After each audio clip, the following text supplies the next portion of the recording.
Assalamualaikum warahmatullahi wabarakatuh. Bismillahirrahmanirrahim. Alhamdulillahirabbil alamin. Assalatu wassalamu ala asrafil anbiya wal mursalin Sayyidina Muhammadin wa ala alihi wa ashabihi ajma'in, amma ba'du. Ayyuhal hadirun wal hadirat rahimakumullah, para asatiz, para hujjaj, bapak-bapak, ibu-ibu, saudara-saudara, jamaah majlis ilmu yang dimuliakan Allah Subhanahu wa taala.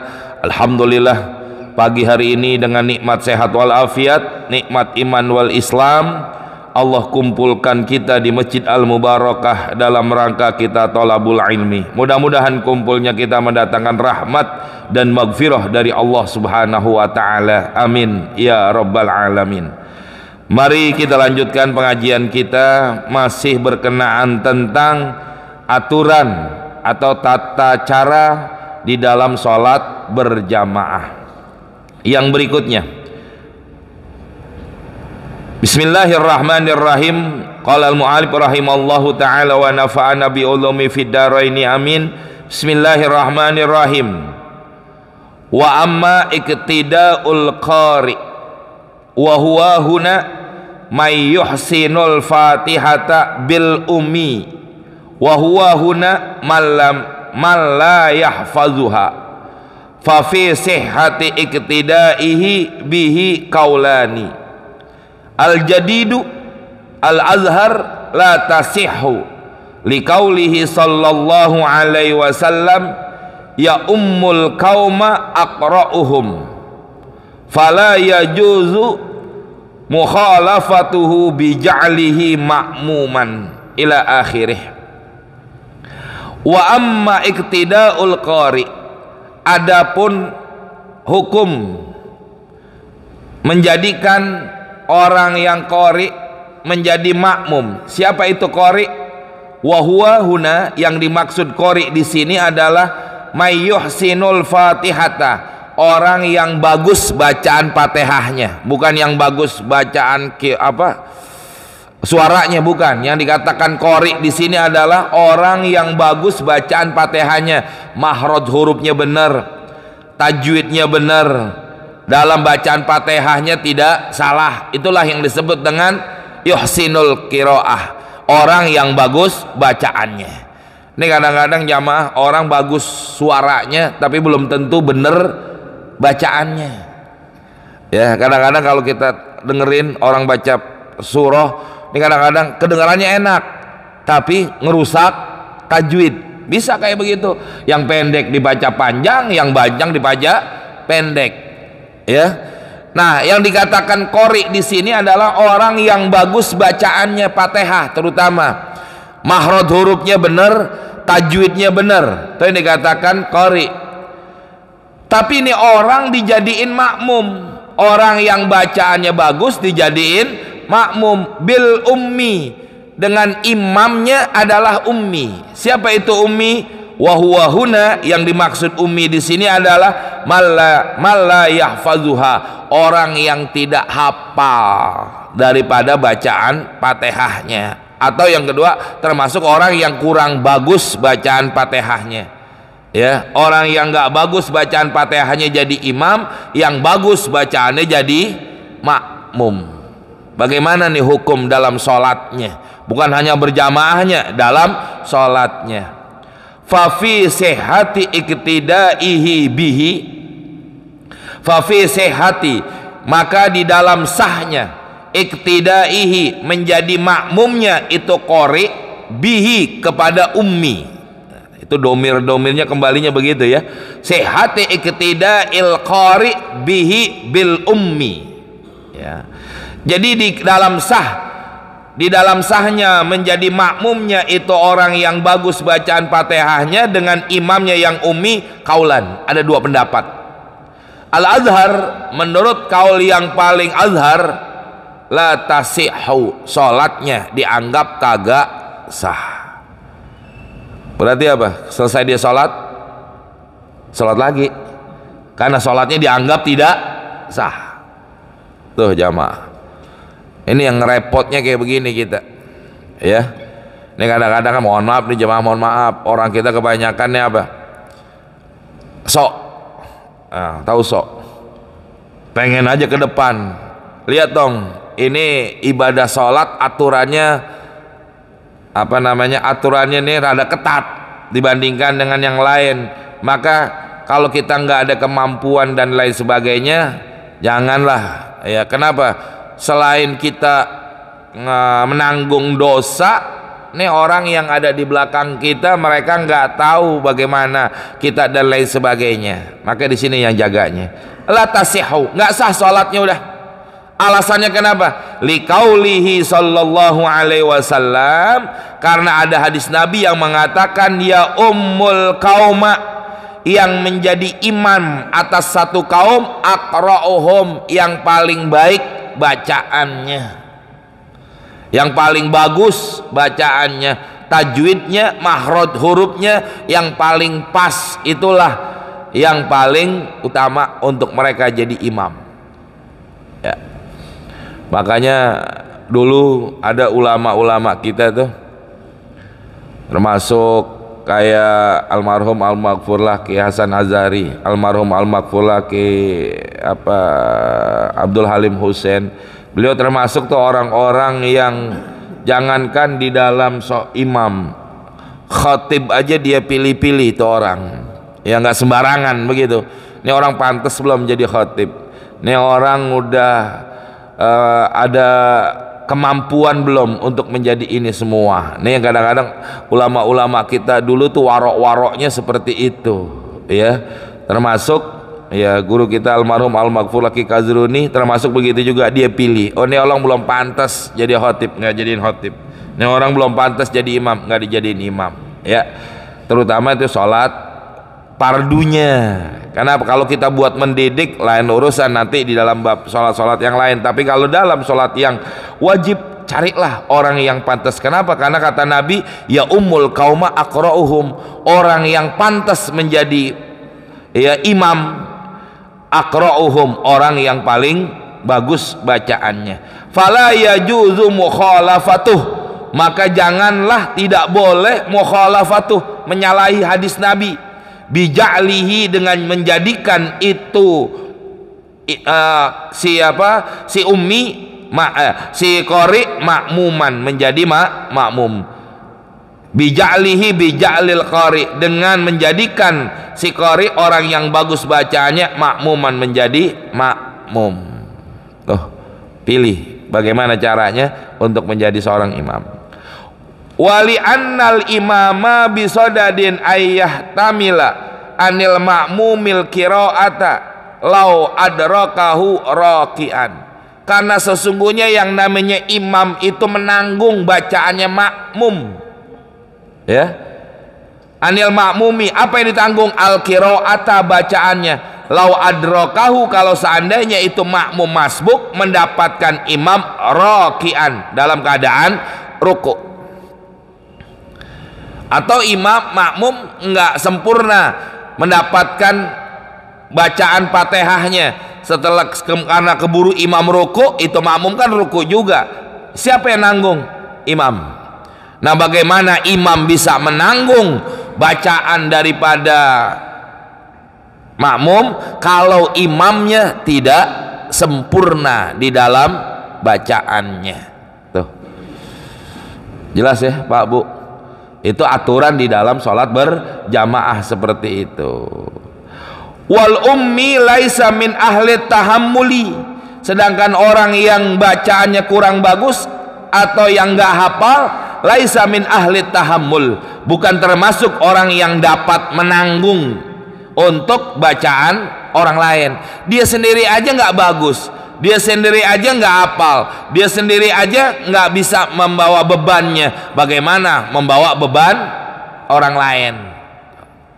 Nah, harusnya imamnya tahu diri, ya, jangan emang diminta dan lain sebagainya. Kalau nggak ada yang mampu, mundur lebih baik. Jangan pengen-pengen.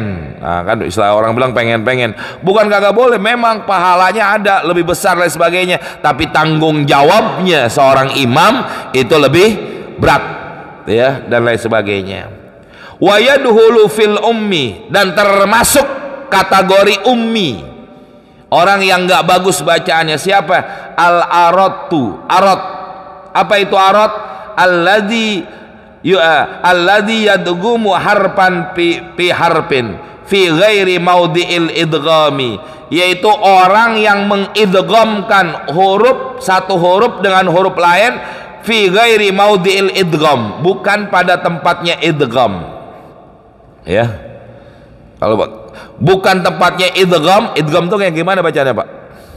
Nah, sekarang termasuk gimana kalau orang yang suaranya mendengung, bukan bindeng, Ustaz.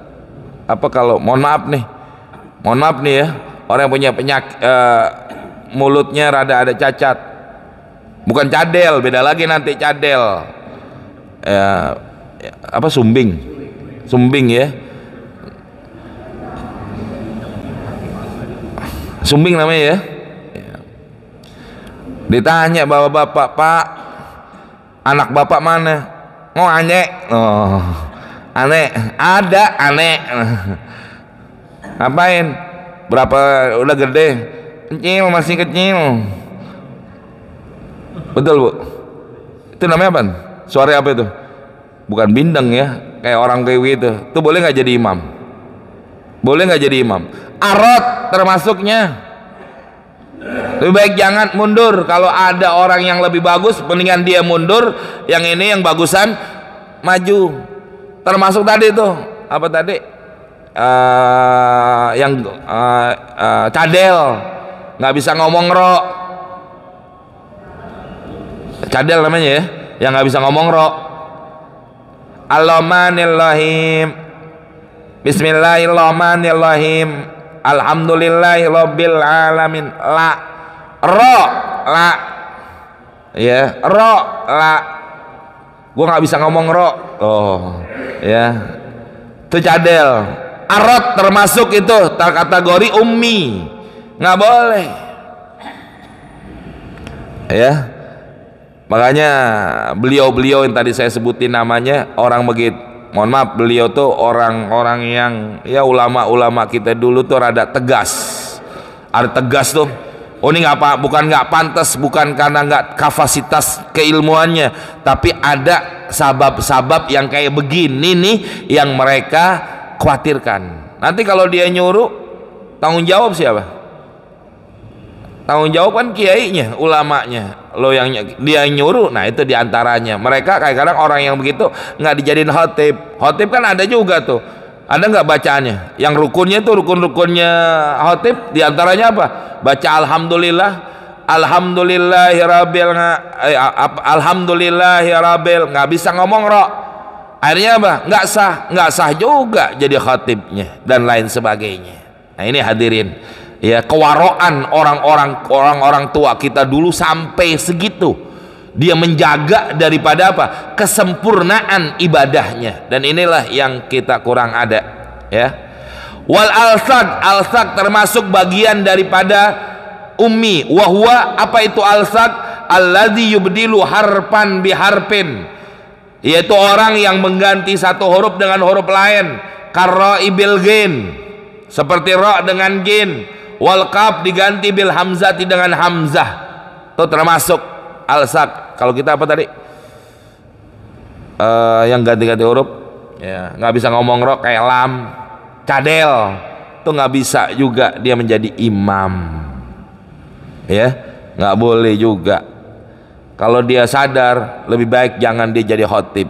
Kenapa? Karena dia cadel, nggak bisa ngomong roknya, nggak bisa, dan lain-lain sebagainya. Kenapa? Mempengaruhi kesempurnaan daripada ibadahnya. Kecuali kalau kagak ada orang banget, nggak ada orang lagi yang hafal Fatihah, ya silakan dia jadi imam.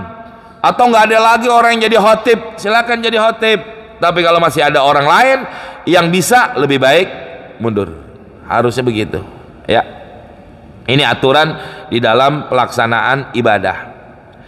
Wa kadzala yasiul iktida'u biman bilisanihi rahawatun tamna'uhu minat tasydidi.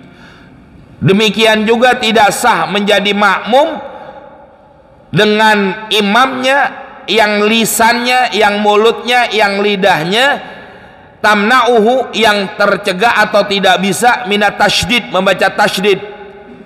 Waladdallin, nggak bisa dia. Waladdallin, betul salah? Betul salah? Waladdallin, betul salah? Betul salah? Nggak bisa. Iyyaka na'budu wa iyyaka nasta'in, nggak bisa. Iyyaka tasydidnya ada.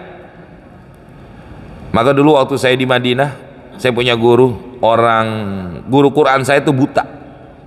Waktu di Madinah guru. Jadi habis subuh begini nih, habis sholat subuh, habis dari Masjid Nabawi pulang, habis sholat subuh, setoran dulu Quran sama beliau.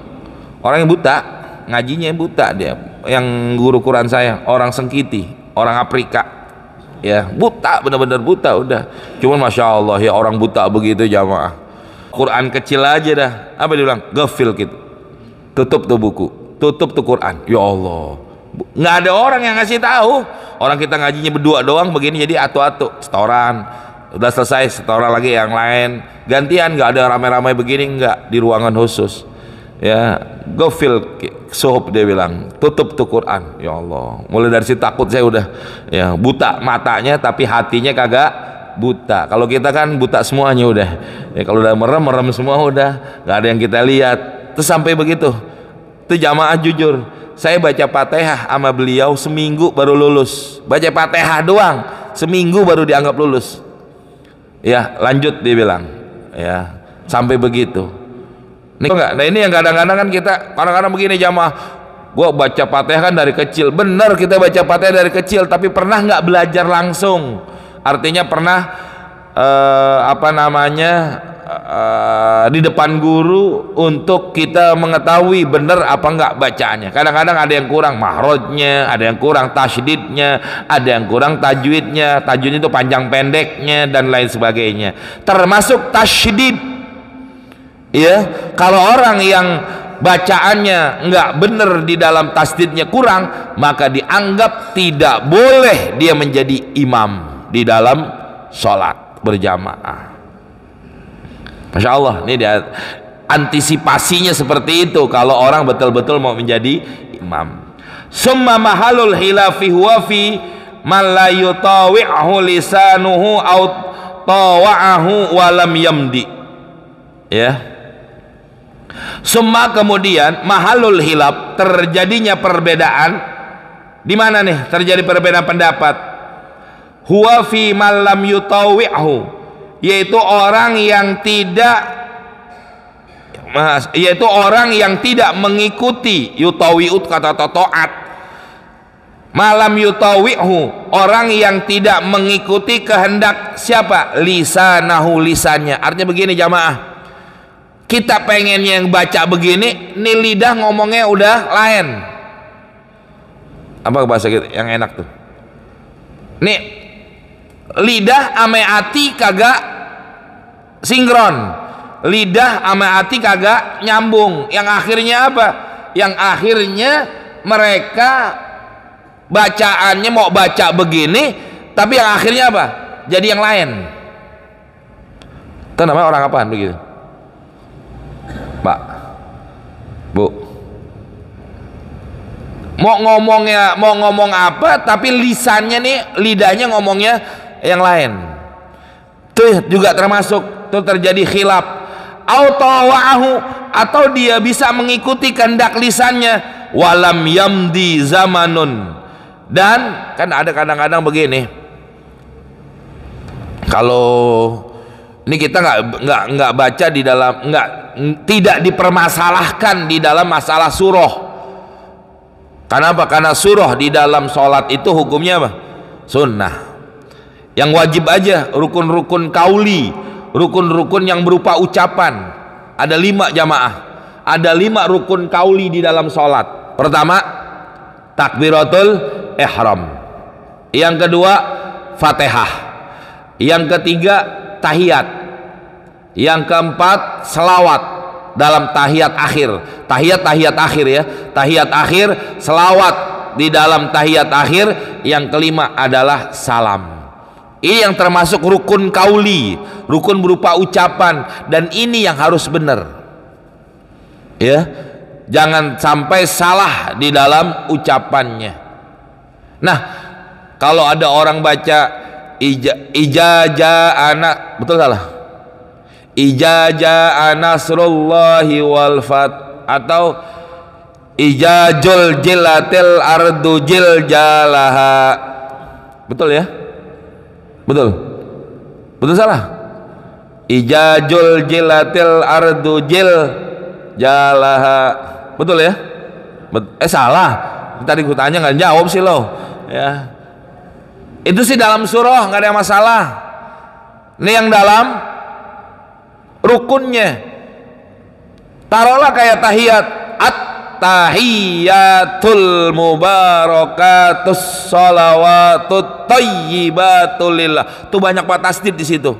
Ada apa? At-tahiyatul mubarakatus salawat, at-tahiyatul mubarakatus salawatut thayyibat. Gimana sholatnya sah? Itu yang menyebabkan, menjadikan apa? Sholatnya kagak sah. Assalamualaikum warahmatullah, assalamualaikum warahmatullah, betul salah? Assalamualaikum. Di situ ada alif lam. Ada alif lam berarti ada tasydidnya. Makanya nanti kalau dalam kitab Safinatun Najah itu diungkap oleh ulama pengarang kitab, Fatihah tasydidnya ada berapa? Ya, pada assalamualaikum ada berapa tasydidnya? Selawat sama Nabi ada berapa tasydidnya? Tuh baca Safinatun Najah. Ini kita udah baca kitab Kifayah, udah di atas Safinah sebenarnya. Harusnya Safinah udah apal. Harusnya Safinah udah apal. Kenapa? Kita baca Kifayatul Ahyar. Makanya santri saya yang di Cikalong itu udah apal sebagian kitab Safinah, karena kalau saya lagi di Cikalong itu santri harus ngapal. Saya datang setor nih, udah bab apa nih kemarin, udah termasuk bab tentang alamatul buluk, lewat lagi dari alhamdulillahirabbil alamin wa bihi nasta'in ala umuri dunya waddin. Terus dalam Safinahnya apal, mereka harus apal lah ya. Kalau saya balik besok minggu, saya balik lagi ke sana, tuh mereka setoran.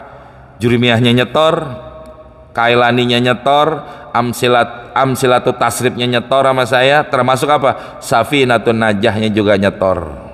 Ya. Karena mereka saya biayain di sono. Dia makan saya bayarin. Kan begitu. Enak aja. Gue kasih gratis kagak mau ngapal. Itu yang saya suruh apal. Apal semua mereka harusnya. Ya, kewajiban. Kenapa saya bilang sama santri, kalau ini modal ente buat bisa baca kitab. Kuasain ini kitab, insya Allah Safinah dikuasain, insya Allah fikih akan bisa gampang nanti ya. Kalau kitab-kitab yang kayak begini kan cuma perkembangan doang, permasalahan-permasalahan yang terjadi akan lebih ada. Nah itu diantaranya modal. Nah itu artinya apa? Kalau ada orang yang bacanya nggak bener, bagaimana? Nih ada lisannya ngomong apa.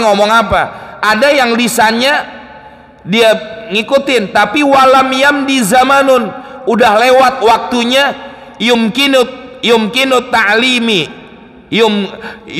ta'lima, memungkinkan untuk belajar fihi pada dirinya. Udah nggak bisa lagi dah, kalau bahasa kita udah kelewatan. Nih lidah udah susah. Ja. Tuh, susah kan udah. Ada nggak begitu ya? Nih, bagaimana hukumnya?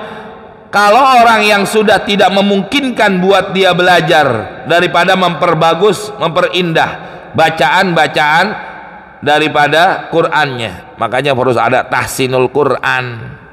Di majelis talim saya seminggu 2 pekan sekali ngadain tahsinul Qur'an.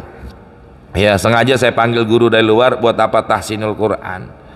Ya, buat apa? Bukan buat apa-apa, kita pengen nih jaga sholat mereka. Tujuannya itu diantaranya.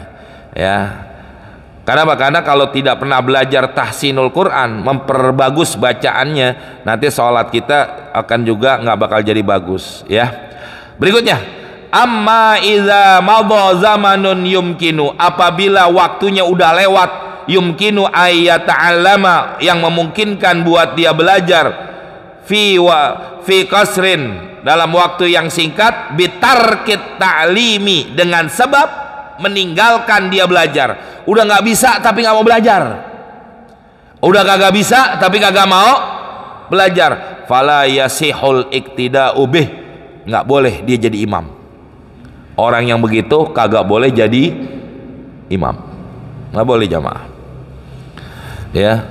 Tapi kalau dia masih ada kemungkinan belajar dan masih ada belajar, silakan. Ini kayak kita nih jamaah, pak, bapak-bapak, ibu-ibu, kita lagi belajar aturan dalam sholat, rukun-rukun sholat, ini sholat semua udah kita bahas. Terus sholat kita belum benar, kenapa? Karena belum sampai bab pelajarannya, dianggap sah sholat kita. Tapi kalau orang yang kagak pernah belajar ilmu tentang sholat, kemungkinan belajarnya ada, majelisnya ada, gurunya ada, tapi dia nggak pernah mau belajar, maka sholatnya dianggap tidak sah. Betul apa enggak? Lai hadirin, ini yang kadang-kadang hal yang begini. Maka dikatakan pala yasiulik tidak ubih, maka tidak ada ya, maka tidaklah sah daripada orang tersebut belajarnya. Nggak sah yang begitu.